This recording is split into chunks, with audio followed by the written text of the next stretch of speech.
आपके अधिकारों की लड़ाई हमारे यूट्यूब चैनल के द्वारा आवश्यक रूप से लड़ी जा रही है, लेकिन आज मैं आपको एक स्याह सच से अवगत कराना चाहूँगा। मैं चाहता हूँ कि आप लोगों की आंखों पर पट्टी न बंधी रहे, इसलिए आपको बताना मेरा फ़र्ज़ है। मित्रों, जैसा कि आप जानते हैं कि माननीय सर्वोच्च न्यायालय ने एनसीटी की अधिसूचना को 28 जून की अधिसूचना को रद्द कर दिया, जिसमें बीएड वालों को प्राथमिक शिक्षक बनने की छूट मिली हुई थी।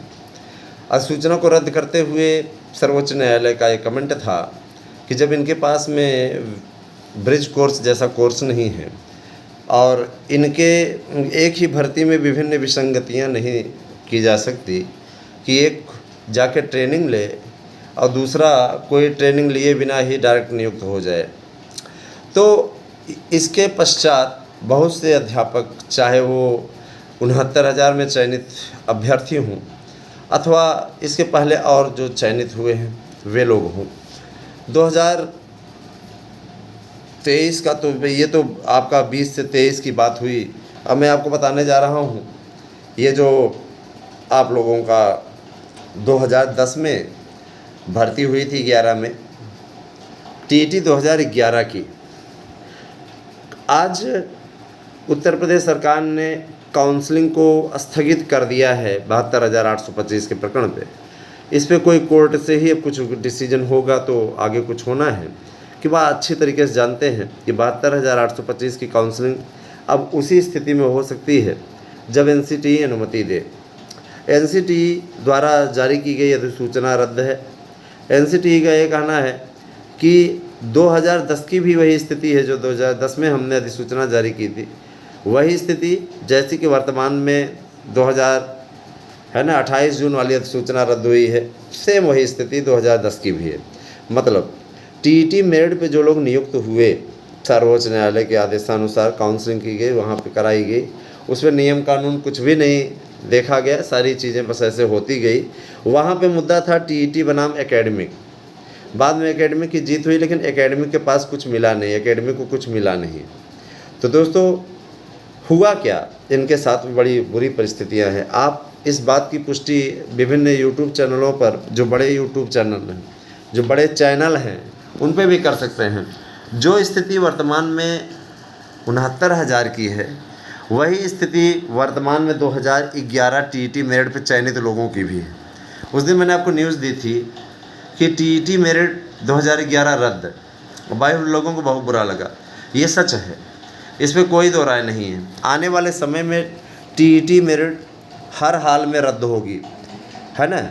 अगर केंद्र सरकार से जिस तरीके का इनका बिहेवियर है ना, जिस तरीके से इनका बिहेवियर है, जिस तरीके से इन लोगों ने भाजपा के खिलाफ एक मुहिम चला रखी है शुरू से ही, पता नहीं इनके मन में अखिलेश प्रेम क्यों जागृत हुआ है।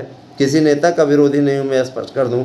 अरे जो सत्ता में रहे उसको प्रणाम करना सीखो, ठीक है। और अगर सत्ता में रहने वालों को प्रणाम करना नहीं आया ना, तो ये भी जान लीजिए, लड़कर आप कुछ नहीं हासिल कर सकते। जिस प्रकार से अभियान चल रहा है, जिस प्रकार से माननीय प्रधानमंत्री जी और मुख्यमंत्री जी के लिए शब्दों का प्रयोग किया जा रहा है विरोधियों के द्वारा, वह अपने आप में अत्यंत निंदनीय है।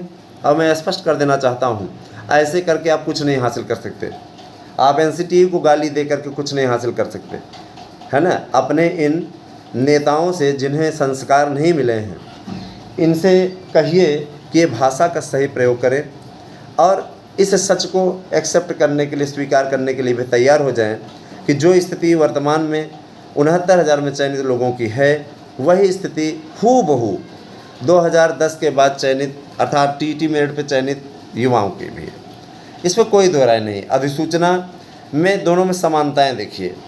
इन लोगों को नियुक्ति के बाद 6 महीने का ब्रिज कोर्स करना था, लेकिन सरकार ने इसका कोई अनुपालन नहीं किया, इनको डायरेक्ट विद्यालयों में नियुक्ति दे दी गई, ठीक है। अब अधिसूचना रद्द होने के बाद कि बीएड वाले शामिल ही नहीं हो सकते, विभिन्न बिंदुओं पर प्रकाश डाला गया कि किस कारण से नहीं शामिल हो सकते, क्योंकि प्राथमिक शिक्षक भर्ती के लिए बीटीसी जिसे अब डीएलएड कहा जाता है, वो अर्ह है।